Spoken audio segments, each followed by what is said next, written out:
Hello everyone and welcome to the program Talk Sport on Global Television. I am Samuel Odi. Many thanks for joining on today's edition of the program.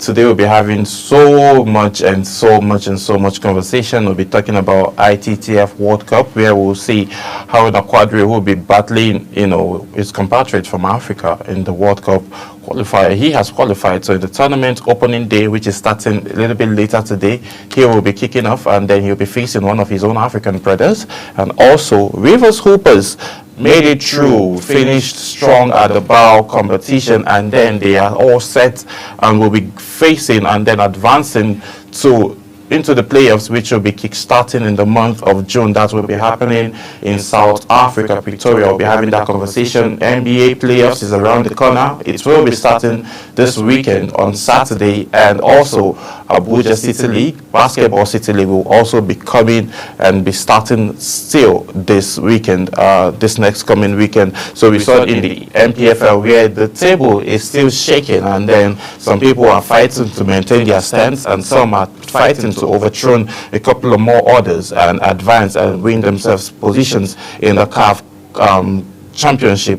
Also be having that conversation. EPL is still there, and also the biggest story, one of the biggest stories, where National State governments awarded or gifted each player of National State United 3.5 million naira based on the fact that they defeated Plateau United. We'll be having all of those conversations, but as always, we'll be starting from the home front, and then we'll be kicking off from table tennis, where Haruna Quadri is set to battle Southfield in World Cup opener. Quadri Haruna returns to the global spotlight in Macau as Nigerians only hope at the 2025 ITTF World Cup facing Benin Republic Abdul Kabal Southfield, which game will be starting today at the Galaxy Arena. The 36-year-old ranked 20th in the world and second in Africa, shares 1,290 ranking points with long-time Egyptian rival Omar Ansar, who sits on the one place ahead of him at 19th position. His opponent, Southfield, aged 35, is the lowest ranked player in the tournament at 117th place with 175 points. Though the matchup favors the Nigerian, on paper, Haruna knows that the pressure of exemption and fine margin that defines the World Cup stage. In 2014, Haruna became the first African to reach the quarterfinals of the ITTF World Cup. Over the decade later, his aggressive forehead and high-speed gameplay continued to define his legacy, as Marcono offers another platform for him to chase history.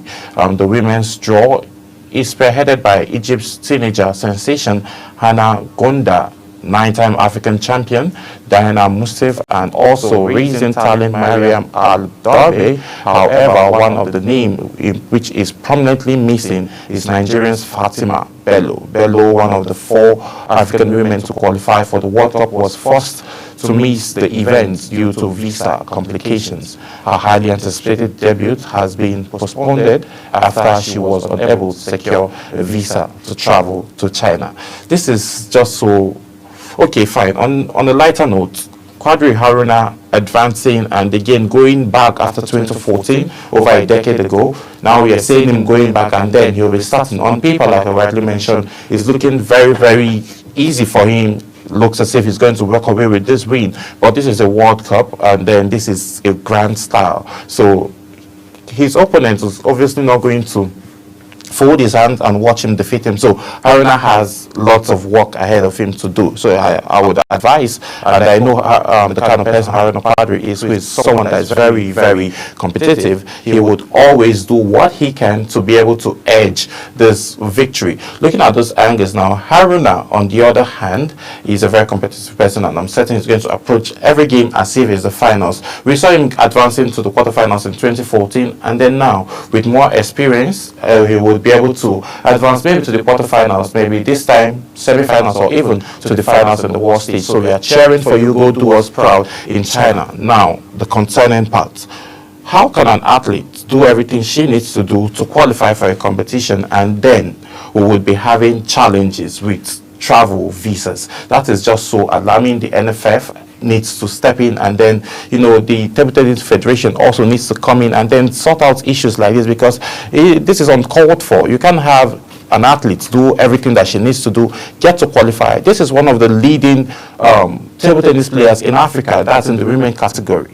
One of the top 4 in Africa as we speak currently, and then we'll be having issues around not having visa to go to China and then go participate. That is so alarming and so disheartening for her, because this is actually going to bring down her morale to want to go and also put in more work to advance and also represent. This is a world stage, and doing everything you need to do, playing, going through all of the hurdles and then qualifying, and now just to have issues around visa. That is just so disheartening, and then we hope that the bodies in charge will be able to do everything possible, so when the next edition comes, she will be able to go and represent and not have all of these travel concerns. Moving away from that, Rivers Hoopers finished BAO Conference with a very, very strong finish. Yes, Rivers Hoopers closed out their 2025 Basketball African League Kalahari Conference campaign with a dominant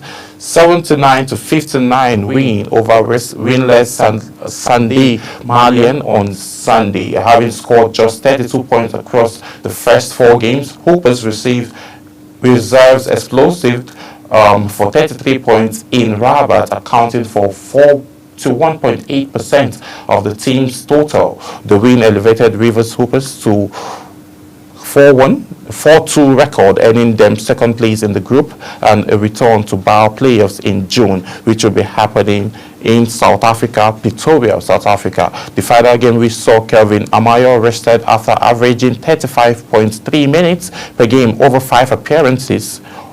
Offered likes of Abel Ofia, Michael Afuwape, Onyebuchi Nwigwe, and also Ifeanyi Koko Jr. extended their minutes, and they also delivered. Ofia, whose playing time has averaged just 8.8 minutes this season, finished the group stage with a 100% free throw record and chipped in offensively with timely buckets. Afuwape contributed with 4.8 points per game and showed his playmaking abilities with the average of 2.2 assists. Nwigwe added muscle on the rebound, averaging 2.8 rebounds, while Koko Jr. posted a solid 23.1% shooting from three-pointer, which is one of the average and then one of the major concerns, the major angles that led to them winning their games. So they played all of 4 games and then they lost 1 and then won 3. This shows how efficient they are. The current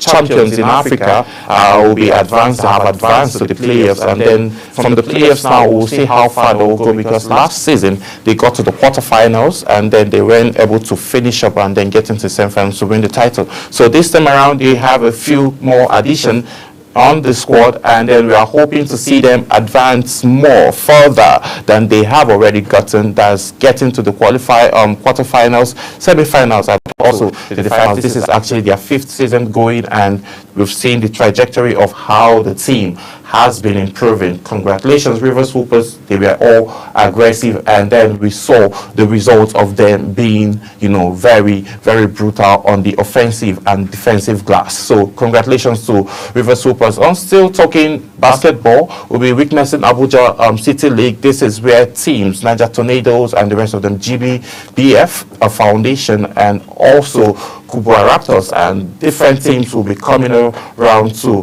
partake and contest and also advance to the D1, D2, and also play in likes with the Rivers United and have opportunities to play professionally and advance maybe in the next season of BAO competition. So we'll see how all of that pans out, and definitely we'll be bringing you fresh updates from the scene. It's going to be starting here in Abuja, and then we also have other teams coming from within and outside Abuja who will be participating in this competition. So we'll be bringing you more and live updates from the scene of the event. Still talking basketball, NBA, Clippers and Timberwolves win to secure their NBA playoff spots. The LA Clippers and Minnesota Timberwolves each secured a playoff spot with victories on the final day of regular NBA season.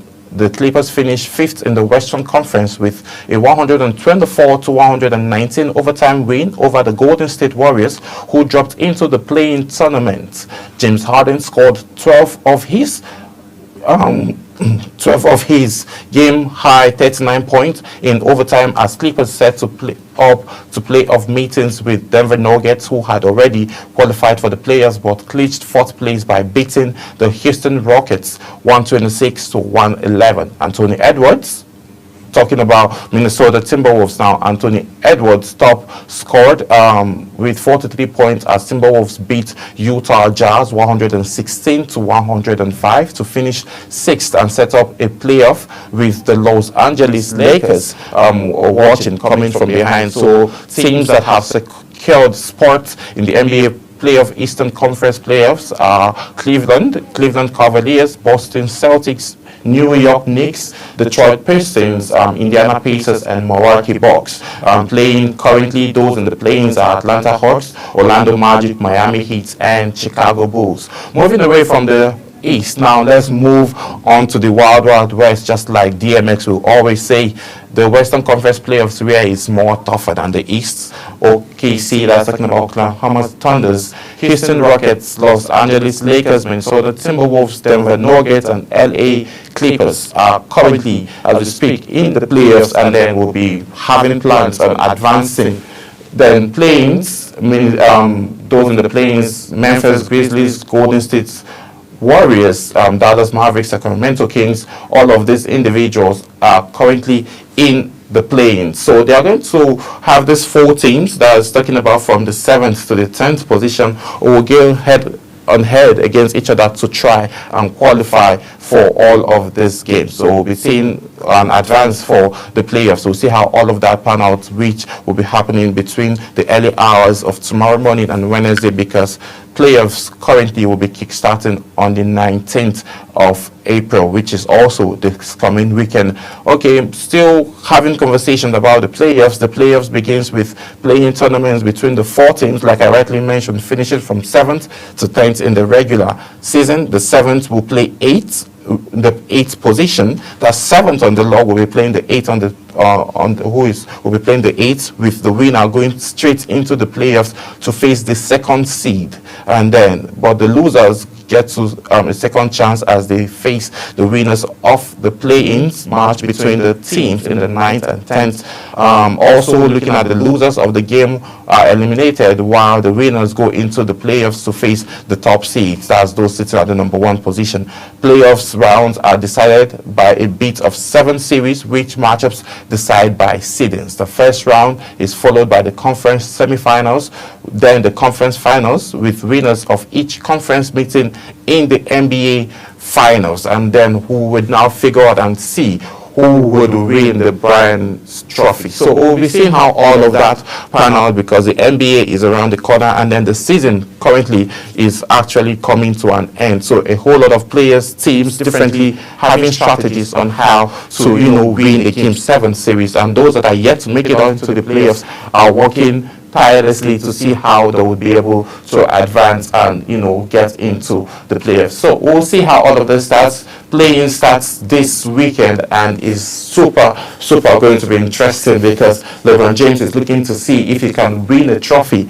and then retire. JJ Redick made mention of trying to win 50 games this season, and then he has been able to win. The LA Clippers, I beg your pardon, Los Angeles Lakers have been able to win those 50 games in the playoffs currently as we speak, and then we'll see how LeBron James, he's making mention of retiring, that he's not certain if his body would be able to take him for 3 more seasons, so there's a high chance that he might be calling it quits if he does get to win a trophy. And if that does happen, it's going to be another history being set, where he is currently playing with his son Bronny James in the Los Angeles LA Lakers, and then winning a trophy with his son on the same team is something that will be sung for a very long time. And then the conversation of who is the greatest basketball player ever between LeBron James and Michael Jordan will still continue. Now Stephen Curry is in the mix of that conversation, but we'll be having that conversation on a different day.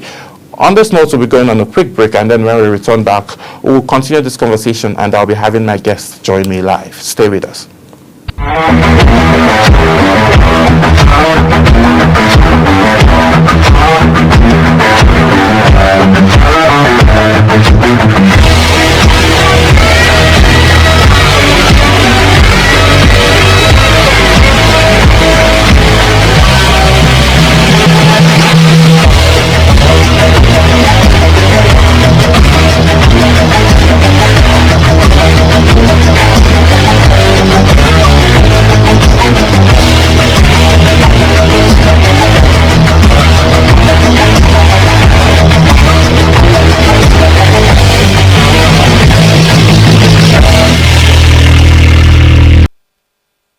Do you know that global television can be watched in Nigeria and all over the world?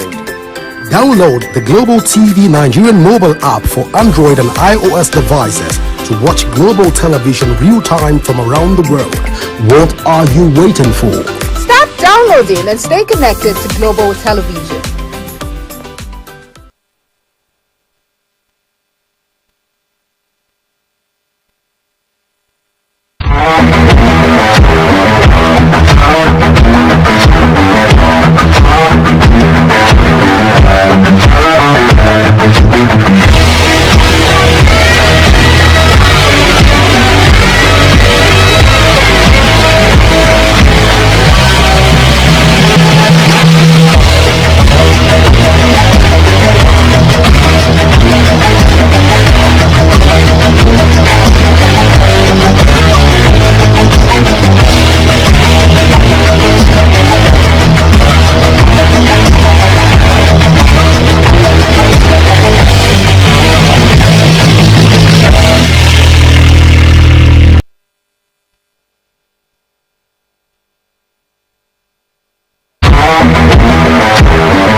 Do you know that global television can be watched in Nigeria and all over the world? Download the Global TV Nigerian mobile app for Android and iOS devices to watch global television real-time from around the world. What are you waiting for? Start downloading and stay connected to global television.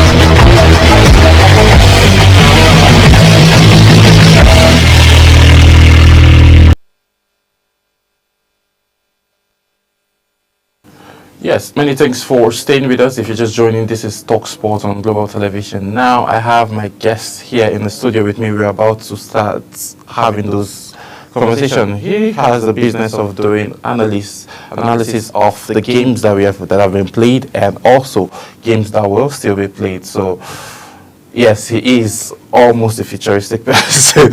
Talking about my very good friend Olaiwaju Jesse. Thank you so much for joining.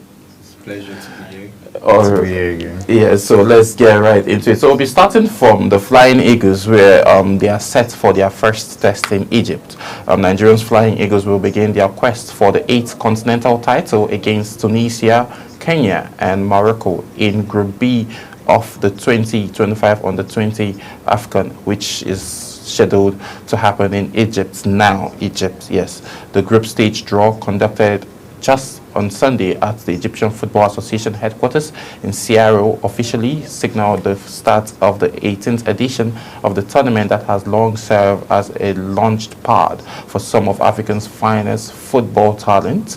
Running from April the 27th to May 18th, this year's championship will feature 13 teams divided across 3 groups. Group A with 5 teams, while Group B and C will each include 4. The top 2 teams from each group, along with 2 best third-place teams, will progress to the quarterfinals. Host Egypt, 3 times winners of the competition, will automatically place in the position 1A1, while defending champions Senegal and 7-time record holders Nigeria were sitting in C1 and B1 respectively.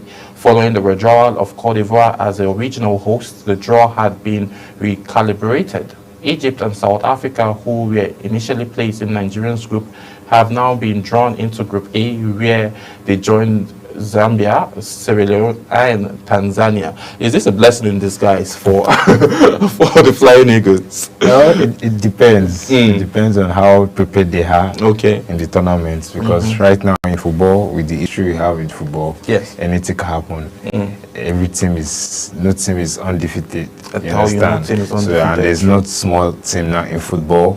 So you have to be prepared. So if they are prepared, it's a good thing for us and these guys. You understand this? But this tournament is a tournament that we do win. Yes. You understand? It's almost like a bet price because yes, you are looking at it now. 7 times. We have won it 7 times. Like this is the tournament you tend to see our players. Before you know, that's where you get their Mikel Obi and a lot of players like Christansus, you understand? A lot of players that move from this tournament to another level in their career.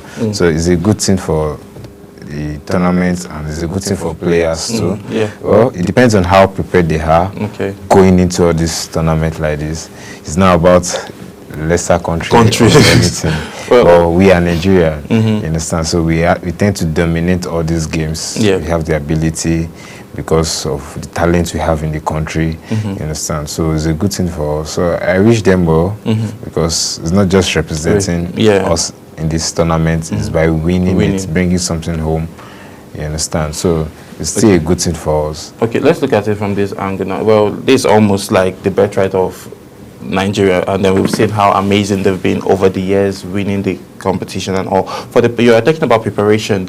You know, since Shehu Diko came into being the Commissioner of Sports, we've seen high level and tenacity when it comes to preparation. And for the past 1 month, these guys have been training and getting themselves ready in different states, traveling to different states and playing and having themselves compete. So what do you expect to see? Despite the fact that you rightly mentioned, no team can't be defeated. Now we're seeing them being lined up with countries like Kenya and Morocco. Which of the teams do you think is going to be a harder nut to crack for the Flying Eagles? Well, in Nigeria, we usually have these issues with the Northern African side in defeating them because of how prepared those people are always. Whenever they hear Nigeria. Tournaments, yes. Apart from their tournaments, their country, Morocco as a country, their football is developed. Same as Egypt, you understand? Same as Tunisia. All those countries you check them, their leagues, their system, everything is developed.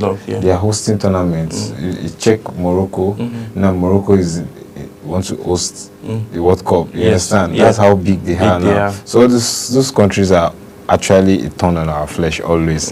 But as a Nigerian, we always used to win, we used to dominate them, but we have to move from the level we are now by the name, you understand? Yeah. We have to show that we can win games, so you understand, to defeat those northern countries. So I believe Morocco is just the country that can give us On a that really group stage. hard time, but I Aside- still believe in our boys. I believe they are prepared, Yeah. and I believe they are going to go far in the tournament. I also believe that based on the fact that we've seen high level of preparation for over a month A ago, lot of games, friendly games, and also hopefully we'll see them. Hopefully, we're just hoping to see a very good results pan out at the end of the day. So moving away from that, let's talk about the MPFL, where Lobby Stars get relegated after 27 years in the MPFL. The Lobby Stars after 27 years stays in Nigerian Professional Football League, that's or Nigerian Professional Premier League, came to a painful ending as a Saturday evening following a 2-0 defeat to Kano Pillars at Sani Abacha Stadiums. The numeric side without a permanent home ground entered match day 33, rooted to the bottom of the league, and disparities needed of a result, but goals from Ahmed Musa and Nasiru Awale Ibrahim confirmed their relegation with 5 matches left to play in the season. Despite holding off the host side in the first half, Lobby Stars' defense was eventually breached 10 minutes after the restart when veteran midfielder Rabiu Ali set up Musa to fire home the opener, and the stadium went crazy, with Lobby Stars pushing for a late equalizer to keep their survival hopes alive. Pillars were awarded a penalty in stoppage time. Nasiru calmly dispatched the sports kick to seal victory and officially end Lobby Stars' long-standing tenure in top flight division. Looking at the MPFL standings now, and also talking about title chasers, talking about now the Romeo Stars and Rivers United both stumbled in Nigerian Professional Football League title race as of Sunday, failing to win either of their matches, with 7 points still separating them in the table with 5 games to play. There were 6 points between both sides coming into the match day 33, with Romeo Stars hosting Crisis hit Katsina United in Ikene, while Rivers were in Umuahia to face the continental ticket chasing Abia Warriors. In Umuahia, Abia Warriors continued in their newly found form and blazed a 2-0 win over former champions Rivers United. Emmanuel Bodo opened the scoring on the stroke of the halftime before Antonio Ijoma added the second of Imam Apok's side in the 76 minutes. So now looking at the standings now, Romeo Stars still sitting comfortably with 62 points, Rivers United with 55 points, Abia Warriors with 53 points, Ikorodu City with 52 points, Bendel Insurance, the Arsenal of, I don't know why they are called the Arsenal, though they have a lot of young guys, they build from behind and all, but I think they need to change the name if they will be able to win a trophy. I think that is to happen. Because they always also try to finish in top 4. Yeah. They don't exceed. So I think they should do something about that nickname.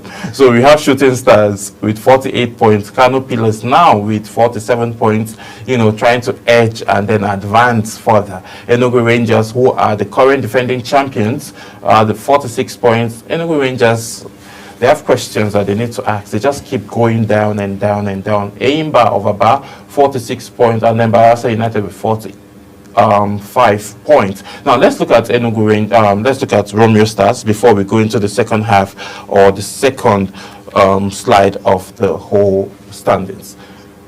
Romeo Stars, now do you think they are confident that they've won the trophy? No, at this level they are going is they should not be confident. Even if they are confident, 7 points difference. Right now with their recent form in 3 games, they lost 1, 2 draw. That is not a good way if you want to win a trophy. You understand? You don't need to be losing games, and you don't need draws. You need win. At least you lose 1, you win 1. A win is better than 2 draw mathematically in football. You understand? So at least a win is 3 points, 2 draws 1 point. That's 2 points. So you need to win these games. And 7 points, anything can happen. 7 points, that's 3 games. 3 games is a lot. Just 2 games on 1 draw. Yes, you understand. No, it depends on Rivers United. Yeah. Depends on what Rivers United will bring to the table. Like now, this Remo Stars sleep, they drew, Rivers United lost. You understand? Yes. So that is not what you need if you want to win. When you are winning or you are losing, if your opponent is losing, you need to take advantage. You understand? Yes. But they are both dropping points. So it's a blessing in disguise for Remo Stars, yes. But still, they need to still tighten up their belts. They have tried coming a long way to this season. Beginning of the season, a lot of people do not expect them to be at this level. You understand? That's true. But finding themselves at this level now is a good one for them. Kudos to the management of the team. But there's still work to be done until you win the trophy. You understand? So they still need to go for that title. Try to the rest of the games now. Try and win games. Most especially your home games. That's home games is an advantage. Yesterday was example of one. They should have won that game, yes. but still how the game. That's how the intensity of the NPFL is now. Yes. The NPFL is very, very competitive and a lot of. You understand? If you check the table. Check the distance. The distance, the points, some 2 just 1 3 point, points, 2 1 points. point. You Yes. understand? That's how competitive it is. Yeah. So if you want to win, you need to show that you need to win. And kudos to Abia Warriors. They've been doing so good well, yes. in the last. They're catching up with Catching up. Rivers United. So it's still like any slip up from Rivers United, you can head up saying Abia Warriors challenging Remo Stars. You understand? Because you just have 2 points difference. That is a win. Yes. A win and a draw skyrocket Yeah. to anyway. And same thing as the Ikorodu City. The Ikorodu City, those boys. 1 point. I watched their game last time. They were very good. This build-up system too, and they have a very good midfield play. Yeah. They have some good midfielders, some quality players, and you can see now they are in 4th place. That shows how they are developing. Because all these teams in recent years, you don't hear about them a lot. Yes. You understand? It's just the traditional Eyimba, Canopila, Eyimba, all yes. these things. But now Enugu it has changed. That's how you see investment have come in. And these clubs that have invested, like Remo Stars, that have invested in the team, Yes. in the training ground, in the stadium a lot. So it's showing. Those investments are showing. Yes. Just like football, just like the City. Yes. When the City group came in into football, buying clubs, Manchester City, you see, they start winning trophies. When they need to buy players, they start buying the best players. Same as the coaches, they bought the best coaches. You understand? So that's how it is. When all these things are coming to play in football, you tend to see results. That's investment. So we need more investment in the league. For other teams, a lot of investment to help the league grow also. Well, investment is actually very key. Maybe if you have the likes of maybe Femi Otedola, Dangote, all of those big names, maybe since since Dangote is making mention of trying to buy Arsenal, at least he can just come maybe. He can buy 3 clubs. Buy 3 clubs. And then it's just going to look better. Okay, even if he's not buying Arsenal, he should just buy the one that bears a nickname. Yeah, and then he should buy a club from the States. And then we'll see those kinds of investments, and then that would also help boost, the category and what's happening. So looking at the second standings now of the NPFL, let's talk about Rivers United real quick.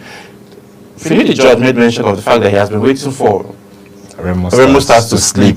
They've slept like 3 times back to back, and they are not there to take advantage of it. And he also slept too. And then Abia Warriors are covering the gap. So there is a high chance that Abia Warriors, if they get to win their next, because there's a whole lot of actions that will be coming up this weekend. So if they get to win their matches this weekend, then there will be a problem for not just Rivers United, but also Remo Stars, based on their statistics and their form as we speak. So let's move away from all of those things. So we'll still have conversations around the second standings, but something shocking happened, where Nasarawa United players get 3.3 million naira reward after victory over Plateau United. These guys are not even in the top 10. Now, Kwara United sits at the 11th position. And then we have, with 43 points, we have Ninja Tornadoes sitting in 43 points with 12, in the 12th position. Plateau United 42, Nasarawa United 42 points. And now, let me bring you up to speed with this, the shocker. Nasarawa United players have been rewarded with 3.5 million naira each for March Day 33 victory over Plateau United. Governor Abdullahi Sule and the State Commissioner for Youth and Sports Development, Kauta Yakubu, doled out the cash gift of players after the game on Sunday. The announcement of the cash gift is contained in a statement signed by Mr. Eche Emos, Director of Media for the club in Lafia. Sule praised the players for their clean win and their conduct throughout the match. Okay, this was it. These guys are now in top 10. They are like in the 14th position. That means Manchester in National United 14th position, Platoon United 13th position. Now you're being awarded 3.5 million for being in the 14th position. Yeah. Well, what do you think? Okay, do you think this is like a boost for them to like cheer up for next season, or? Yeah, first of all, coming into this game, this was like a derby. Yes, it's actually a derby. You understand? Yeah. Coming into this game, a lot of things were at stake. You understand? These are this kind of match people cherish. Yes. You understand? You know how the Plateaus are and how the Nasarawa people are. Yes. We are in Abuja here. You know how they cohabit and sometimes they don't. So the same as the football. You understand? So I feel the government are involved in the banter. In the banter, you understand? They love it. So it's a morale booster for the players. Kudos to the players, for the Nasarawa United players for winning, for getting that money. But along the line, this kind of things is good. But I feel this money, they need to invest it more in this team. At least good salary. To start with. Good welfare, all this is not just one game. It can consistency, do this all through the league, all through the game. Other clubs, it's not just giving them this money. They have this money, the government have this money, you understand?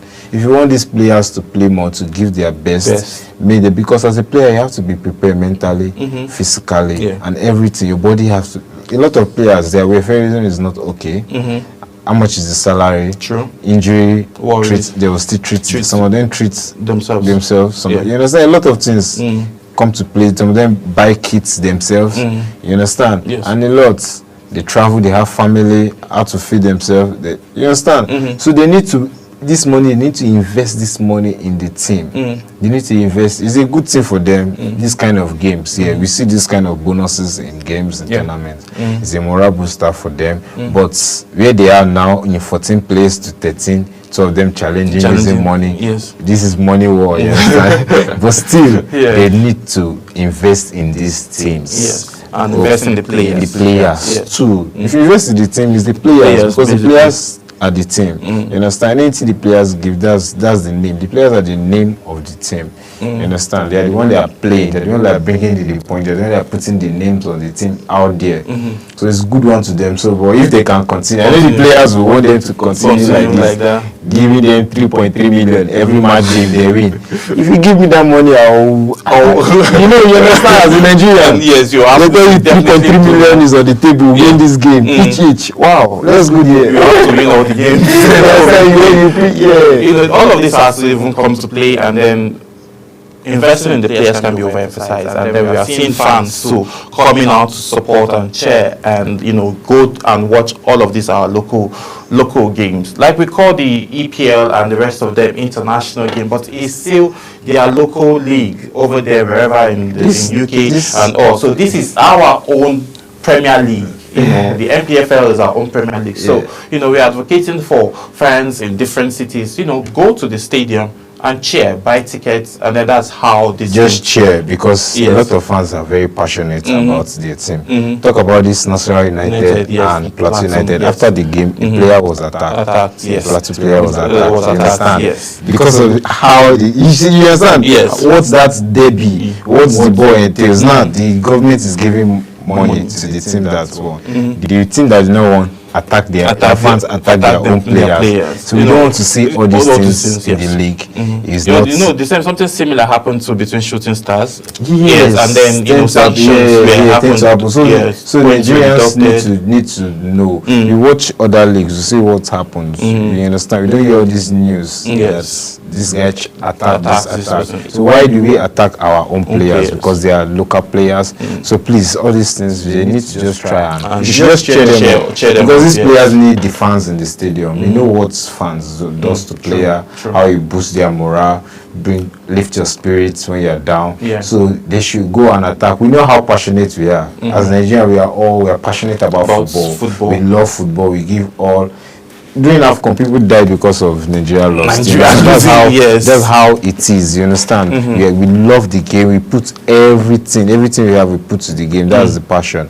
So fans to try and know that these players still are human beings. You understand? Well, let's see how that would pan out. We just hope that fans will just go and support. And sports generally unifies us. That's what bring people together. You can see individuals that don't know each other from Adam sharing a bottle of drink and eating from each other's plates because of football and sport in general. So it's a game of love, and we shouldn't just go ahead and attacking people. So moving away from our own Premier League, let's go to EPL, where Chelsea drew 2-2 with Ipswich. Liverpool edged West Ham in a dramatic finish. Chelsea were forced to settle for a 2-2 draw at home against newly promoted Ipswich Town on Sunday in a Premier League feature that saw visitors take a surprising early lead before the hosts clawed their way back to the second. In the second half, Ipswich stormed Stamford Bridge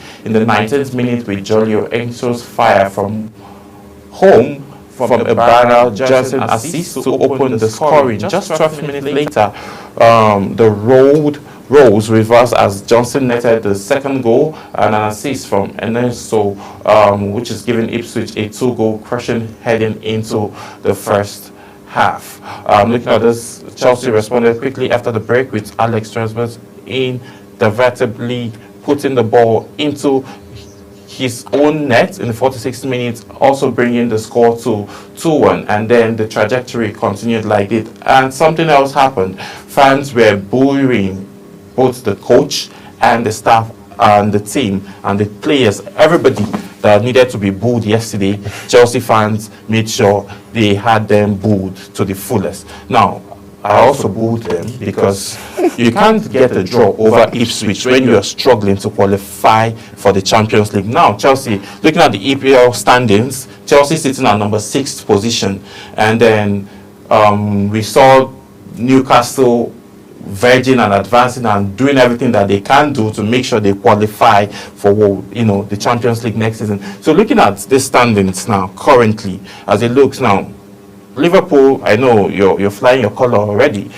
You're flying your color already. So Liverpool they are gone. Arsenal are not even looking to see if they can even do anything and then advance and be a threat to Liverpool. Liverpool currently don't even have any threat as it looks, because they are on the verge of winning their 20th title as it stands now currently after a very, very long time. So we are seeing Newcastle. Now my concern now is between Manchester City, Newcastle and Nottingham Forest, looking at the margin. So now there's a chance that Manchester City can advance to the 3rd position if they get to win their next match. Yes. And which is very possible. Newcastle also at the verge of advancing to the 2nd position. 3rd position, I beg your pardon, if they get to win their next match. Now, the margin now, just like what we are saying in the Nigerian Professional Football League standings, the margins are not much, just 2 points, 1 point, 2 points, 1 point. Chelsea now, we are not even certain. They have a chance, but I can't even bank on that chance that they have right now. What do you think can be done, looking at these standings now? Nottingham Forest, what team do you think they should be wary of majorly looking at these standings? Well, as Newcastle are now, if you see how they play yesterday, yes. Apart Manchester United. Apart from yesterday, also this season they have been fantastic. You understand? The whole of the team, kudos to Eddie Howe, they have been so good. And as you can see now, check their run of play, they have been winning. 4 straight wins. That shows they want to be in this place. Nottingham Forest, we have been contemplating on them if they can continue this run. And in the last 2 games now, 2 losses, see where they are. They could not move, because if they have won, possibility they will have caught up with Arsenal. Arsenal, yes. You understand? Because it's just 6 points gap. Yes, just 6 points gap. And that's 2 games, and they lost their 2 games. Arsenal drew back to back, so you see how it is close. So Arsenal is more closer to the 3rd place than Liverpool. Yes. In everything, so they're out of the they are not challenging. They're not challenging at all. So Man City, they're a very good side. You know what they bring to the table. They are ready to take their chances on Newcastle and Nottingham Forest. So he is left for Chelsea if Chelsea can take the chances because the run of game now good for City compared to other teams. Yes. You understand? I don't know for Nottingham Forest, but how they are now, loss of Ola, Woods too. Woods have not been firing. He had some injury problem. Coming back has not been firing. So the squad depth is now telling. You understand? This is the time you need squad depth. You need your players to show up. That's when you have your first 11 out. There's someone else that can fill in that role perfectly. Yes. So now that's what is telling now because a lot of players are going injured. Same as City. They have lost Alan for the rest of the season. You understand? Now they have Mamouche. Kudos to that one. He's performing, he's scoring. At least he's not delivering like Haaland, but he's scoring the goals. That's how the team is. So you need squad depth. You cannot just be crying about injury. Coming into the season, you know every position. You need 2 players in every position. Some teams have 3. City have 3 in some positions. You understand? They are not worried. So that's how it is to challenge because of the runs of the games are much. You understand? So that top 4 is open for a whole lot. That's where actually we'll be seeing a whole lot of actions because teams who want to cover up and then teams who want to remain and at least advance because the goal now is Champions League. And the Enzo Maresca, I think he needed to be booed more as yesterday because I could remember Chelsea was stopping the league. Then he now came out, boom, and then said they are not contesting for the title. And automatically, we just had seen a negative form of trajectory. Chelsea just losing games, drawing, and then injury worries came in, and then players came back, but still the same thing happening. But quickly, before we wrap up today's edition, let's have a conversation around Champions League. What are you expecting to see in tomorrow's feature? Well, I'm expecting to see good football, anything. You know, this stage, if you follow the history of Champions League, this stage is one of the most interesting parts in Champions League. Semi-final. And not just semi-final, the second leg. Because that's when shocker tends to happen. When you see comebacks, you see, you know, okay, this team possible, these teams, okay, can go to the final. This stage from quarter-final, semi-final, and the final. So it's interesting. A lot can happen. Anything can happen. Yes, anything can happen. It's Champions League. So I don't want to. And some teams now have upper hand. 3 goals caution, 4 goal caution. So it's open for them. It's very, very open. And then we've also seen where some teams, an upset that happened last week, and one of the players saying that history always comes back, and then they always come back. That history have proven, talking about Jude Bellingham. But we'll just see how all of that pan out. This is how much time will permit us to take. I want to say a very big thank you to Olariwaju Jesse for all of your depth analysis. My pleasure to be here talking sports. Yes. All right, this is how much time will permit us to take on today's edition of Talk Sports. My name is Samuel Odi. I'll see you again as we talk more sports. Bye for now.